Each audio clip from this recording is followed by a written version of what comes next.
The question is, do you have the courage to take action as a leader?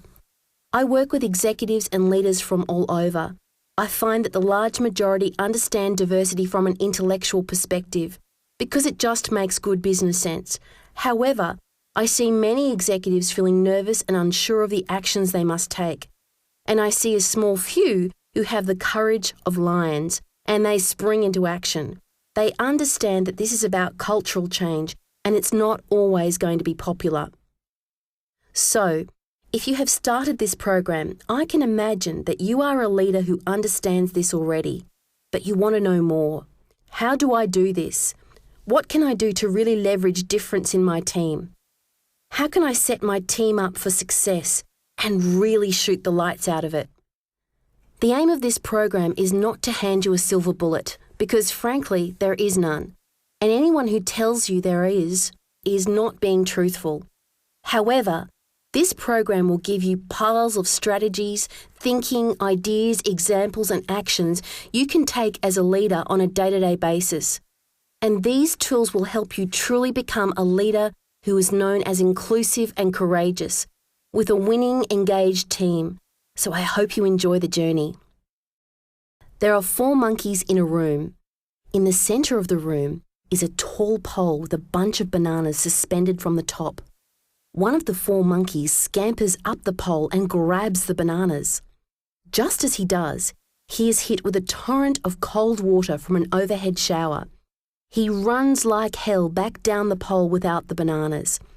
Eventually, the other 3 try it with the same outcome. Finally, they just sit and don't even try again. To hell with the damn bananas. But then, they remove one of the 4 monkeys and replace him with a new one. The new monkey enters the room, spots the bananas, and decides to go for it. Just as he is about to scamper up the pole, the other 3 reach out and drag him back down. After a while, he gets the message. There is something wrong, bad, or evil that happens if you go after those bananas. So, they kept replacing an existing monkey with a new one, and each time, none of the new monkeys ever made it to the top. They each got the same message. Don't climb that pole.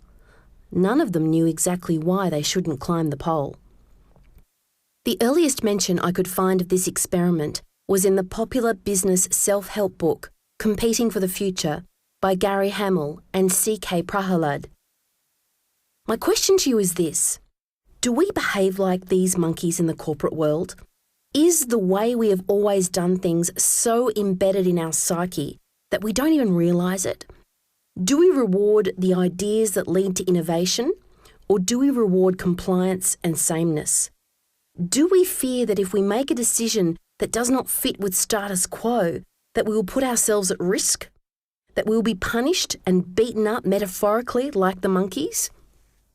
The corporate world rewards sameness and a risk-averse attitude to management. Will your organisation remain stable with this kind of culture? Probably. Will your organisation, your division, your team shoot the lights out of it? Well, I'll leave it up to you to contemplate the probability of that.